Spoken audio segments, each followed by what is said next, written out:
Today we're thrilled to offer a bonus episode on our feed, where we feature an awesome new podcast created by Friends of Judaism Unbound.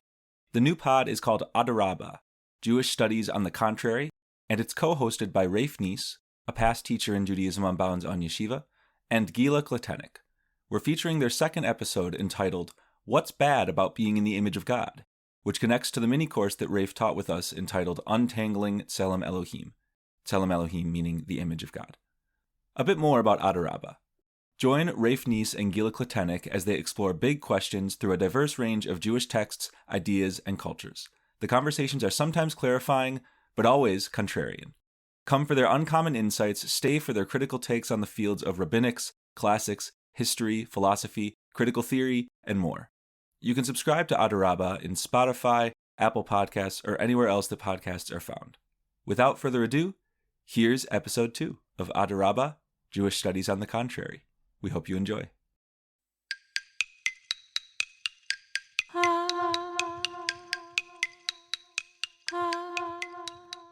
Hi everyone, welcome to Aderaba, Jewish Studies on the Contrary. I'm Gilah Kletenik, and I'm here with my co-host, Rafe, Neis. So today, Gilah, we thought we were going to unpack the beloved notion that humans are created in God's image, exploring both positives and the downsides of that somewhat uniquely, but also not uniquely Jewish notion. That's right. In fact, I believe this episode is entitled, What's Wrong with Being in God's Image? And what is wrong, Gilah? What's wrong with being in God's image? You tell me. Honestly, this, I think, amongst all our episodes, is the toughest one for me because I have a confession to make. I have a complicated past. Oh, I used to be a real proponent of the notion of Tselem Elohim, the idea from Genesis that humans are created in the image or the likeness of God. In my work as a rabbi and teacher, these are texts and ideas that I actually really love to unpack and theorize with different kinds of students. And I found that notion really very powerful. can you say more about how you found it powerful and why it's complicated? Like, why is this? Tell me more about the complicated past. Oh, the complicated parts or Your complicated past. Oh, my complicated past. Yes. Were you once an image of God and are you now an image of the devil incarnate? Is that what's happened? Maybe it would be the image of Lilith if I had to choose There we go. some demonic figure. But in all seriousness, before we even get to some of the more the complications of the idea, I want to lead with actually what I used to find very compelling about it. Okay.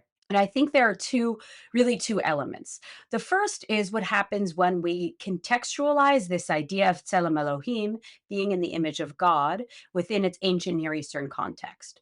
And various scholars, including possibly most prominently Nahum Sarna in his JPS commentary, underscore how this idea contrasts with those promoted by other Mesopotamian and Egyptian contexts, wherein the notion of being in the image of God was exclusive to the king or the pharaoh. And the idea that these scholars suggest is that what Hebrew scripture is doing is it's coming along and it's democratizing this notion. All humans are created in the image of God, not simply a king or a pharaoh. And parenthetically, and this isn't addressed by those scholars, but we actually also see in certain texts in the New Testament where Jesus specifically is portrayed as being in the image of God to the exclusion of or in contrast with other humans. And so I personally always took pride, I would say, even in the equalizing democratic notion of Hebrew scripture. In Genesis, which appears first in the first chapter of Genesis, then again in the 5th chapter, and then again in the 9th chapter, that all humans are created in the image of God.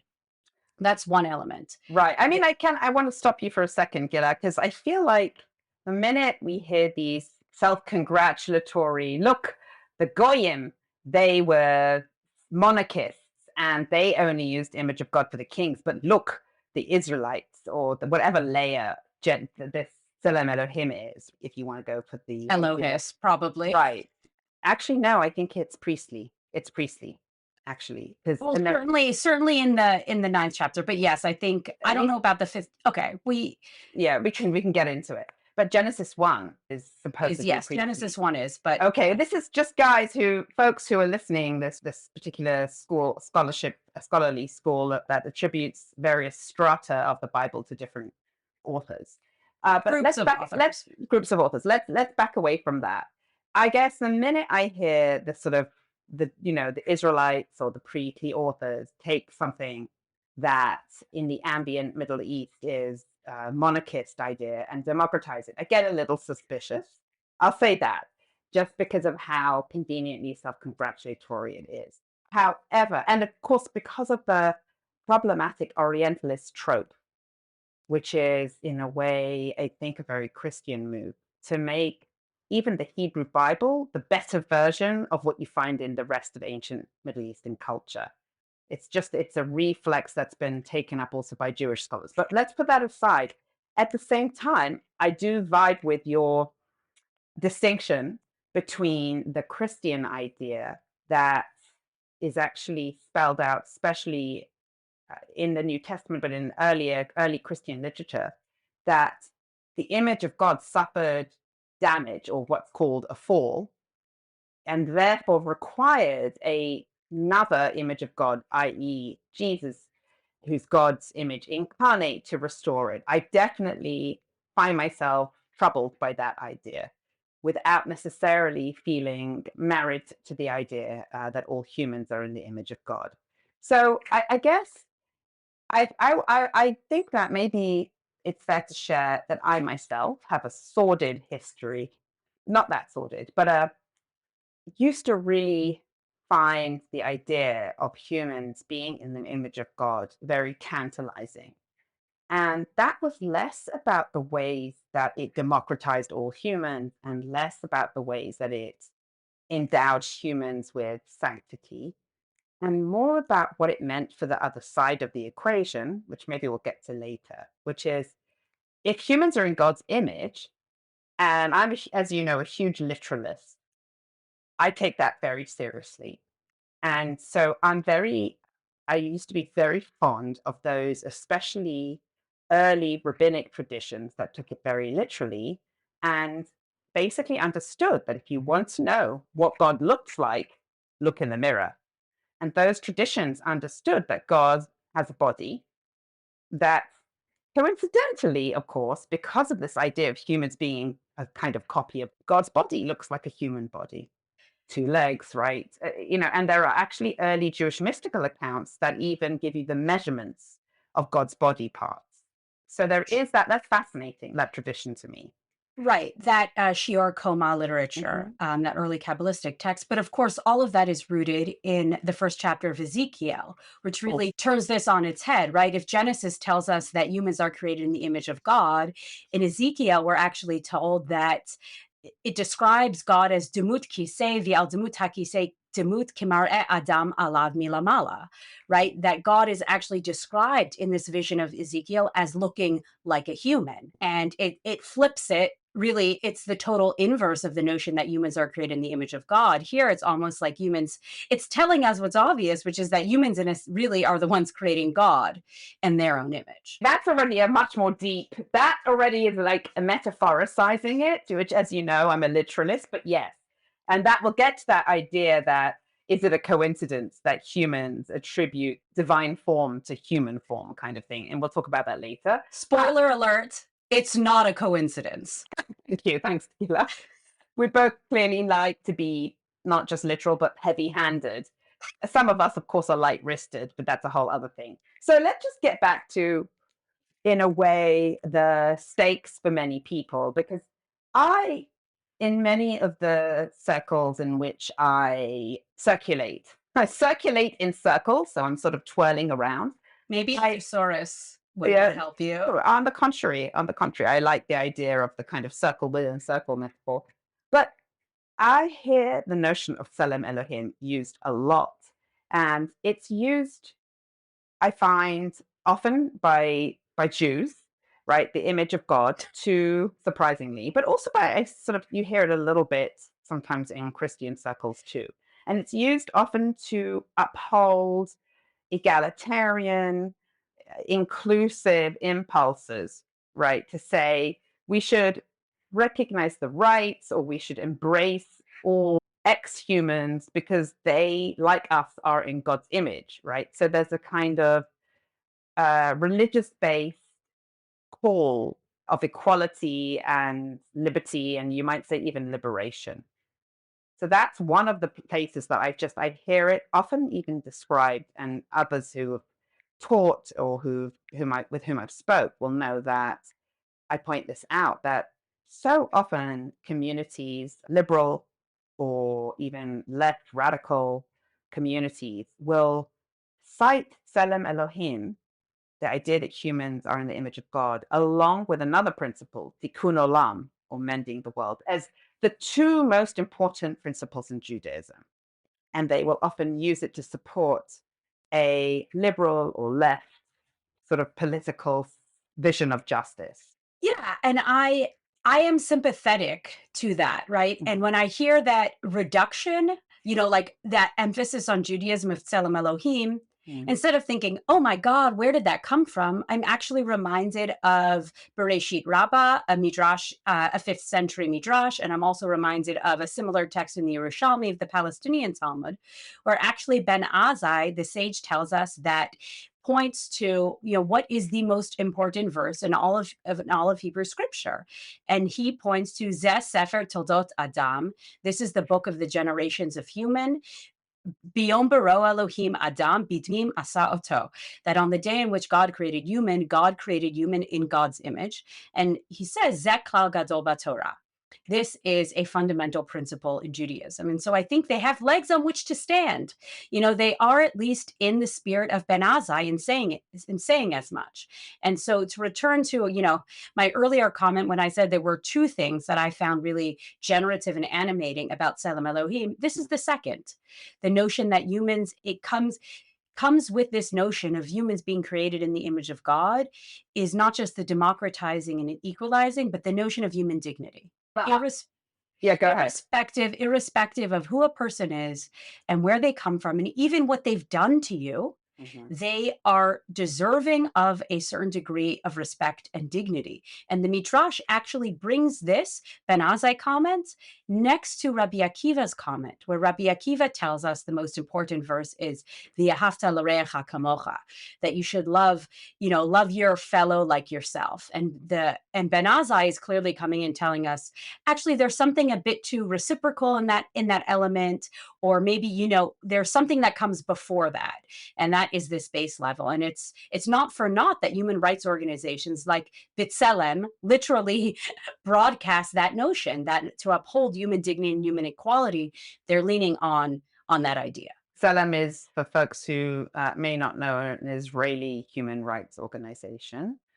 It's interesting because the same Ben Azai is also supposed to have used the idea of B'Tselem Elohim to say that if you don't engage in, let's call it, reproduction or sex that leads to offspring, it's like murder and defacing God.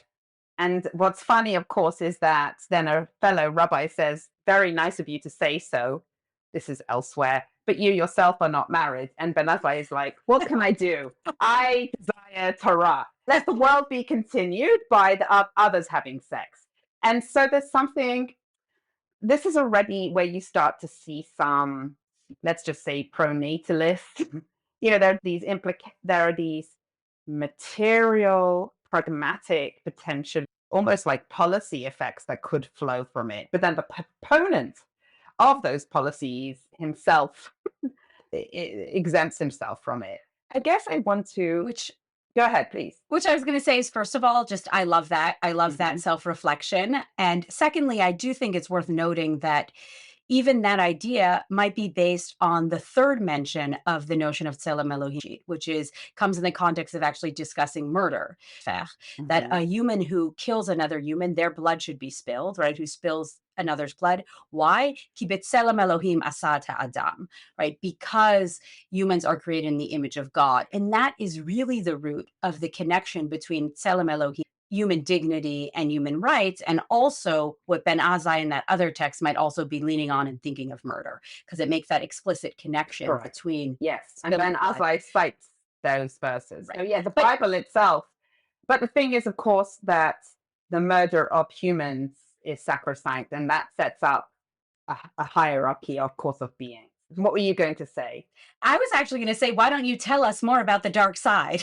So the dark side actually is, I can give you an example, again, using the rabbis against themselves, which is another place that you see the mention of the image of God is by our friend Rabbi Akiva, and that's in the Mishnah, the Tractate Avot. And he says that actually it's a mark of belovedness that humans are created in the image of God, and it's told to them. That is, the Bible not only does God do it, but the Bible tells humans about this. But then Rabbi Akiva transitions, moving from the belovedness of humans above all species. I think that's important. To, guess what? The belovedness, or the I think yeah, belovedness. Yeah, even favored. There's a kind of favorite. There's a favoriteness of Israel, that is, Israelites or Jews, who are called God's children. And he cites another verse. So what you start to see is, among all species, the human is beloved. And among all humans, Israelites, that is, the children of Israel, Jews, are beloved. And you start to see this actually become more and more explicit, I think, in rabbinic literature. And you don't see the principle of Tselem Elohim used to uphold all human dignity. You see Tselem Elohim potentially behind the idea that murder, it's true, is defacing God's image. But when the rabbis want to think about human dignity outside of Jews, you don't see them invoking the principle of Tselem Elohim. So it's sort of this, I actually would even say it doesn't do that much work, except for the fact that a few rabbis are like, it's so important. You don't really see it operationalized outside of procreation, actually, or murder. And I think that's interesting, because there is another principle that actually does loom more in rabbinic literature, and that's the notion of kavod habriot, which is literally translated as, the honor of creatures or creations. And we see that actually does have halachic implications. So we see in Brachot 19b, Gadol kavod habriot shedocha lo ta'aseh b'Torah, that the principle of kavod habriot, dignity or honor to creatures, is so significant that it can actually push aside a negative commandment in the Torah. And this does have halachic implications. Shatnez is the example there in Brachot, but Tselem Elohim does not show up with halachic implication in rabbinic literature, and as far as I know. I think that's true. And I think there's one place that it actually does show up around procreation. I was going to say, to the exclusion of. And I want to say that as the rabbis develop it in the Babylonian Talmud, which is sort of one of the later rabbinic compilations, they start to make it a Jewish thing. That is, by the time you get to Ketubot, they start to use Tselem Elohim to talk about the amount of Israelite births that have to happen for the Messiah to come. So it becomes not a humanistic procreative driver, but a specifically pro-natalist kind of a motivation for Jewish procreation. So that's already interesting. And I wanted to say that the other thing, which of course you've said this in passing right now, and I want to just emphasize it, that the principle of kavod, honor, dignity, respect for creatures is usually extended to humans, but the term briot doesn't have to be necessarily just human. It literally means creatures or creations, right? These are everything is a creation. A tree is a creation. An animal is a creation.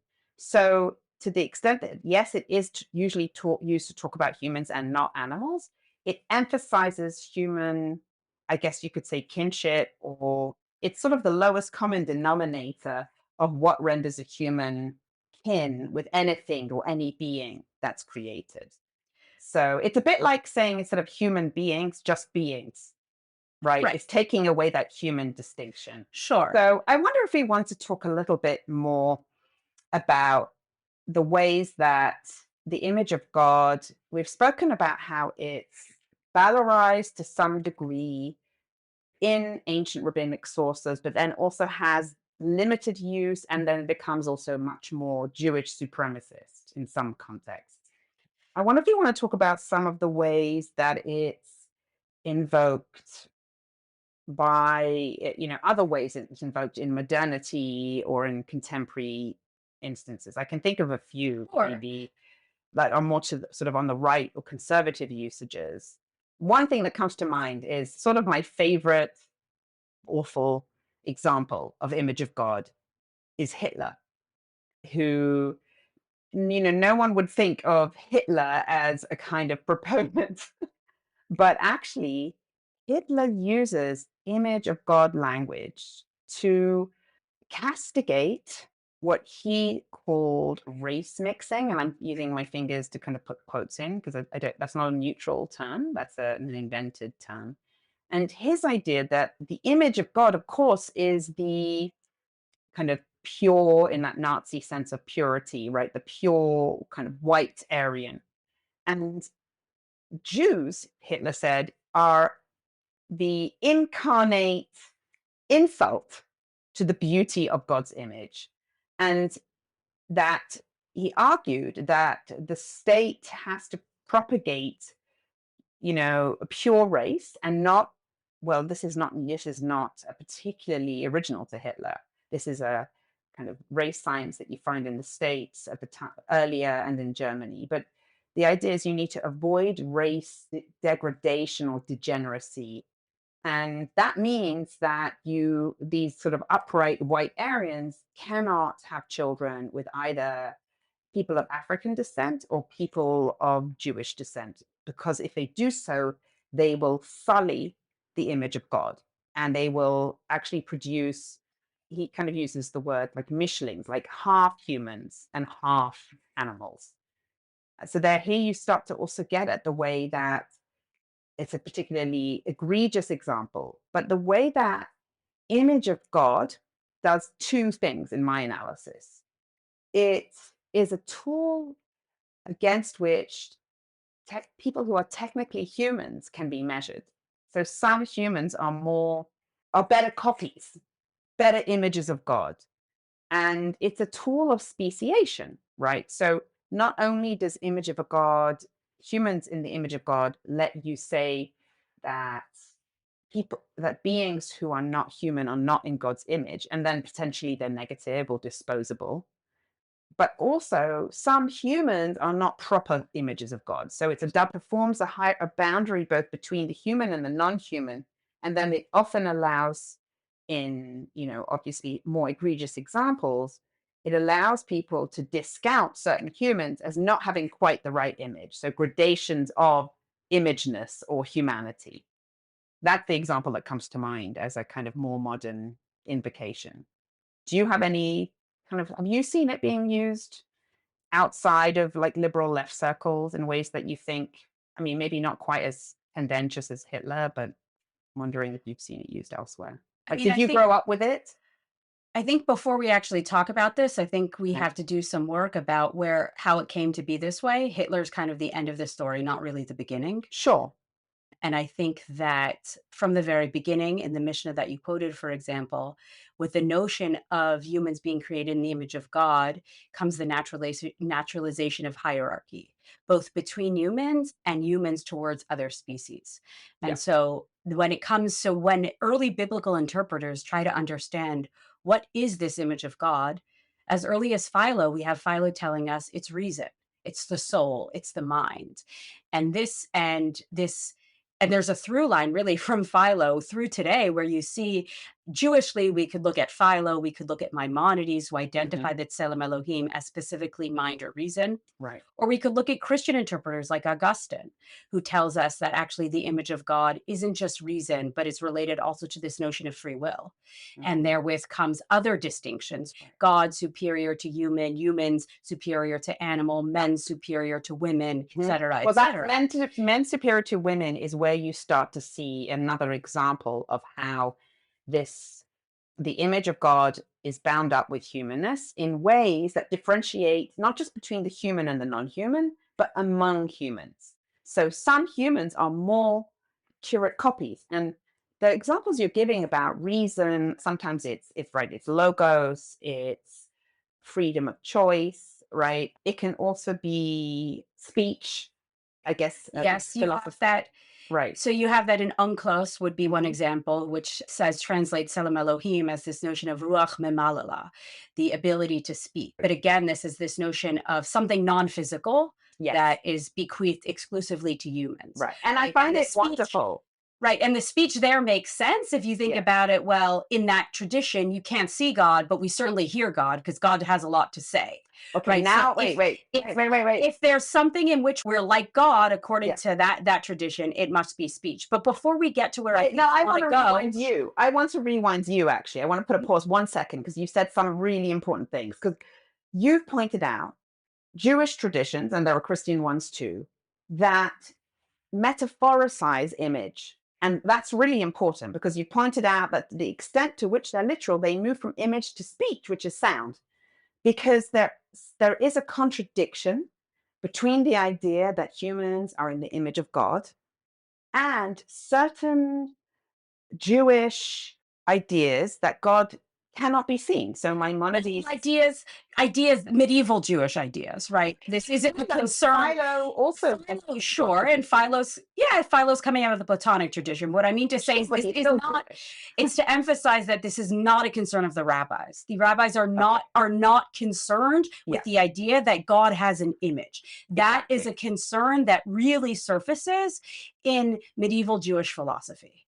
And I think that concern actually dovetails nicely with a particular kind of moralization. So that humans have attributes, and the rabbis say this to some degree as well, the early rabbis, that the humans, that the image, the likeness, right, imageness, the sameness of humans to God resides in characteristics that are not exclusively physical, for instance. So that, the most literal version of image of God is, you want to know what God looks like? Hi, it me. And the most metaphorical is, God doesn't have a body. God cannot be perceived or seen. And there are biblical traditions that say, for example, that when God says, when I spoke to you on Mount Sinai, you saw nothing. There in Deuteronomy, there's actually an explicit linkage between the idea, you saw nothing and you shall not make images of me, because there's nothing to see. Right. And so I wanted to say that there are contradictory traditions going back to the Bible, where on the one hand, God has a body, he has feet, right? He has the form of a man, as you pointed out. And there are traditions that say God is just incomprehensible and invisible beyond human perception. Now you can interrupt me. No, I actually want to state explicitly, right? So in a tradition, in a biblical tradition that has a ban on physical representations of the deity, it tells us that actually the only legitimate representations of the deity are human beings. All humans, in a sense, in that tradition, are knockoffs of God. And I think they're knockoffs, right? And I think that's important. I think it's a powerful idea. It's a powerful idea that can lead to very dangerous ideas. But I do think we should just state very clearly, like, the language of tselem and demut, which are used in Genesis, are iconographic terms. Right? Yes, I mean, it means literally, image. It could be like, a painting, a sculpture. In that sense, it's referring to representational, some kind of artistic product. And that actually there, you do see, whether you want to talk about it as a metaphor or a very literal thing, God is sometimes described by the early rabbis as an image maker, an icon painter. And so there is this material understanding.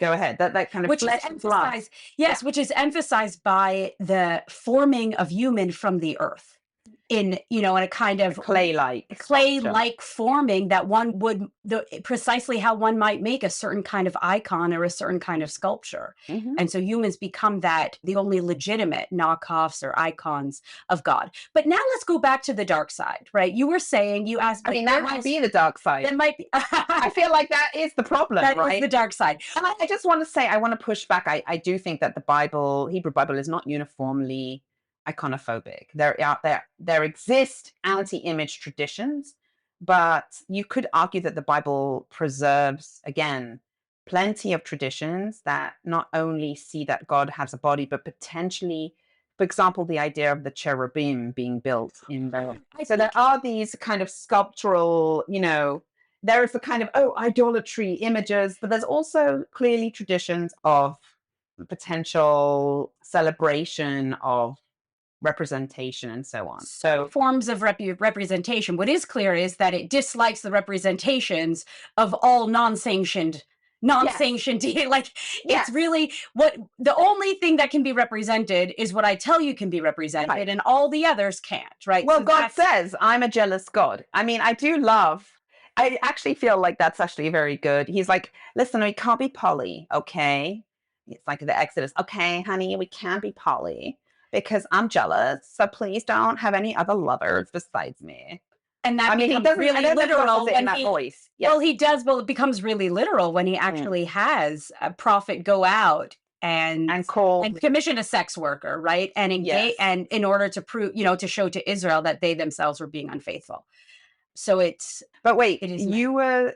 Yes, the liberal. Yes. So you asked about more conservative invocations. I mean, I think that it's not just Jews who would see themselves or others would see as liberal progressive parts of Judaism. I actually think there's a segment of kind of conservative Jewish thought that is so invested in trying to demonstrate a Jewish contribution to so-called Western civilization that they'll often, let's say, point to the Declaration of Independence, which tells us that man, like all men, are created, are equal. And of course, we know men in the Declaration of Independence and in the Constitution, its invocations of this same idea in the Constitution really just mean man, white man, to the exclusion of indigenous peoples, Black people, and women, right? So that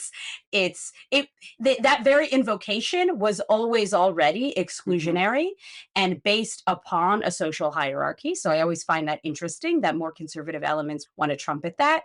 And so I think that would be a place that I see that, not just exclusively in circles of liberal and progressive Jews, who I must say, I love the work that they're doing and that they're putting that idea towards. And I also think we need to recognize the ways in which it's been used throughout history. Jews also have been used as, not just in Hitler, but if you look philosophically, where in a philosophical tradition wherein the image of God is taken to be the soul or mind or reason, Jews have been excluded from possessing that reason or the right kind of reason, right? So Bruno Bauer uses that idea, telling us Jews don't have reason, in order to level his attack on efforts for Jewish emancipation. Jews don't have the right kind of reason, and therefore they're not worthy of full civil rights. Right. And I will say that actually you see this with the rabbis. So, for example, there is this ancient Jewish ritual called seeing, or a vision ritual, which was done 3 times a year on the festivals. And it's the rabbis understand that in this ritual, Jewish men would go of age, that is, full age Jewish men would come to the temple and would see God. And they're very clear, would see God and be seen by God. And they kind of understand that there's this sort of almost mirror-like. It's a really fascinating ritual because in a certain sense, they don't talk about humans in the image of God, but that ideology informs it, because the rabbis, and actually the Bible seems to sort of talk about this too, the rabbis, though, make it very clear that these Jewish or Israelite men come to see God and to be seen by God. And so what do they derive from this idea of almost like a visual reciprocity? Therefore, people who do not conform to this mirror image are excluded. Children, people with disabilities, amputees, people who are deaf mute, elders, women, enslaved people, and of course, non-Israelites. So what you end up with is actually something in which, on the one hand, how cool, right? You have this idea of mutuality and reciprocity and a kind of theophoric, like theophanic, right? A visual manifestation and revelation of God and human. But when you take that really literally and you do exactly what you were describing, you say, well, that means that God has a body, a penis, two legs, right? Walks, hears, speaks. Then you end up just excluding all those who don't look like that. So you already see that in 3rd century rabbinic texts. And so there are ways that I think, maybe I'll come out and be more direct and normative. There are ways both within the Jewish tradition and about, as you pointed out, Jews themselves, exclusions that are sexist, racist, and ableist. And so I think that often, something has to be acknowledged. That has to be acknowledged. Like that comes with the package. The question is it inevitable? And I guess my final kind of question to you, Gilah, is in the age of the Anthropocene and climate catastrophe, are we not ripe for an alternative way of thinking about kinship and justice beyond the human? We're going to Briot, creations. Is that not a better foundation for theologically motivated visions of justice? Well, I'm actually going to push back and actually Excellent. say something I don't think you're expecting me to say, which is that Cool. absolutely I am all for, in this moment as ever, of climate catastrophe and recognizing the ways in which we are always already imbricated with non-human animals and all sorts of different forms of life that literally inhere in us and make us who we are. And I also think, because you invoke global heating and climate catastrophe, that the emphasis in certainly in certain circles of theory and Mm. philosophy that really emphasize the ways in which we humans are just like everything else, I think actually makes it harder to address climate change and global heating. I Because didn't it say, I also didn't, that's not because necessary to say that. Yeah. because it can elide the ways in which humans uniquely are responsible for the situation in which we're in. And I think one could, if they wanted to, lean on the tradition of Tselem Elohim, of human beings having a certain kind of agency and a certain kind of status and use of reason. One could say you use that actually to inform a certain kind of responsibility and obligation. Right? Yeah. And I'm reminded of that midrash where God shows shows Adam the entire world and basically says, don't mess this up because there's nobody else who will come and fix it after you. So I do think people, proponents of Tselem Elohim, could lean on that. On the other hand, I absolutely think it's important to recognize the human supremacy inherent in human beings in Tselem Elohim, the notion that humans are created in the image of God.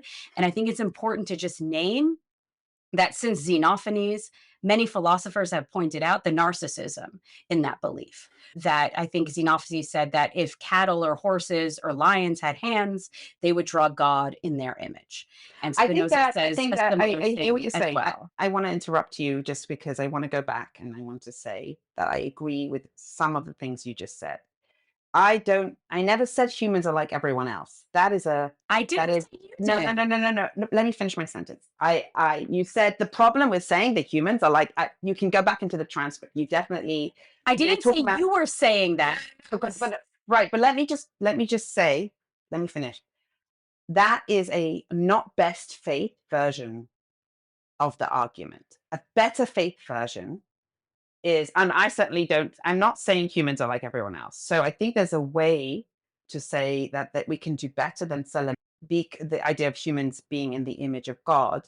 And, I don't know that I need God necessarily to inform my idea about ethics and action in climate catastrophe. But for those who do, to say that beings are all creations doesn't make all beings alike. You can have heterogeneity and diversity, even if you say that all creations are endowed with sanctity. So I think we don't need to make, that's not a logical necessity. Humans don't need to, and every being has agency of its kind, and each kind needs to take responsibility.